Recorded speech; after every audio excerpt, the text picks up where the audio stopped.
guys, it's Joshsticko and welcome back to another video. Today in this video I'm going to be teaching you guys a really easy card control. Now this is the double undercut, so without further ado, let's hop straight into the tutorial. Alright guys, so as you saw in the intro, there are two basic ways of doing it. The first way is you have a card selected and return into the center of the deck, and then with some simple cuts in your hands, then your card jumps all the way or is controlled to the top.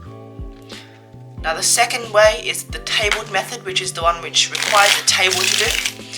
And so this is how it goes. So the spectator can take out any card they want. In this case, the 10 of clubs. Right, that gets put back into the middle of the deck. And again, with some cuts just like that, we have controlled their card to the top. So now the double undercut is a very basic and easy control.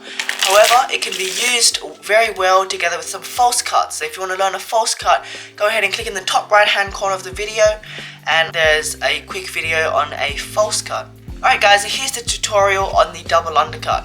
So once you have a selection made, it can be any card, then you're going to control it to the top. So what you're going to do is you're going to put it in the back of the deck like this. Right, now that is their card and you can let them verify that it is. And then you're going to come here and you're going to push the card in. But as you're doing so, you're going to push it downwards so that you get a little break. Now you're in this position. And essentially what you're going to do is you're going to cut the whole thing to the top in two little portions like this. And you've cut their selection to the top. So let's go over that again. The way to get the break is you take their selection, you place it into the middle of the deck, and as you push it in, you're going to push down on the deck like this, on the card I mean, so you have a break above the card. And then you're just going to take it in steps and cut it to the top like this. Now the way I normally cut it is like this. So I'm just going to grab it into mechanic's grip just like this. And then I'm going to let go of every other finger except my index finger and my thumb. I'm just going to place it there and then clamp back down on it. Take this packet and then clamp back down on it. So at speed, from the exposed angle, it should look something like this. And then you can follow up with a riffle shuffle so long as you keep this card, their selection, on top. And you can also do the false cut from the other video, just like so. And now the version with the table can be a little bit more confusing, and which is why I prefer to do it if I'm at a table. So you're going to have the spectator take out a card again. In this case, it's the 10 of diamonds. It's going to be returned into the center of the pack.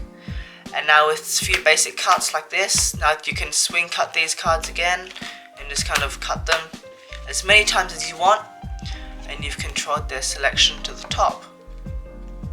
So once again, you're going to take the selection and you're going to press down on it like so.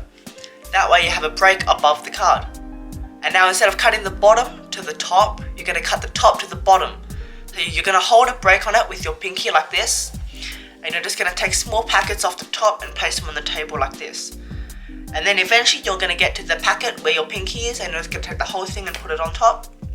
And the rest of the deck goes on top like this. Now if you want to make it more confusing, here's what you can do.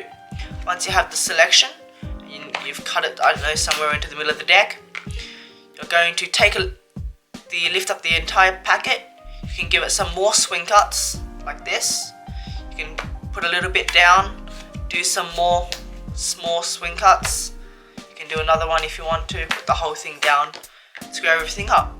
And just like that, you've controlled their card back to the top of the deck.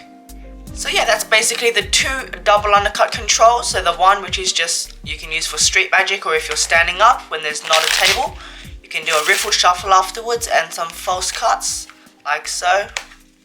So it keeps the card on top.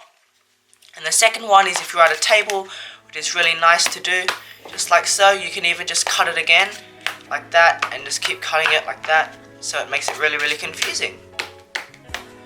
And that is basically the double undercut for you guys.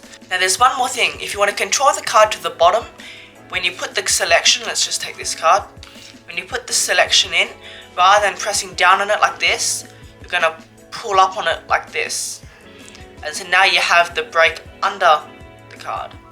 And then you're just going to double undercut, and then the cards at the bottom, right? So once again, the king of spades gets placed into the middle, and you're going to push up on it, so it goes to the bottom instead of the top. You can do riffle shuffles again, as long as you let that go first. And also any false cut you like, so long as you keep it in the right order. Alright guys, so that's going to be the end of today's video for the double undercut, so please don't forget to like, comment and subscribe, and I'll see you all later. Bye!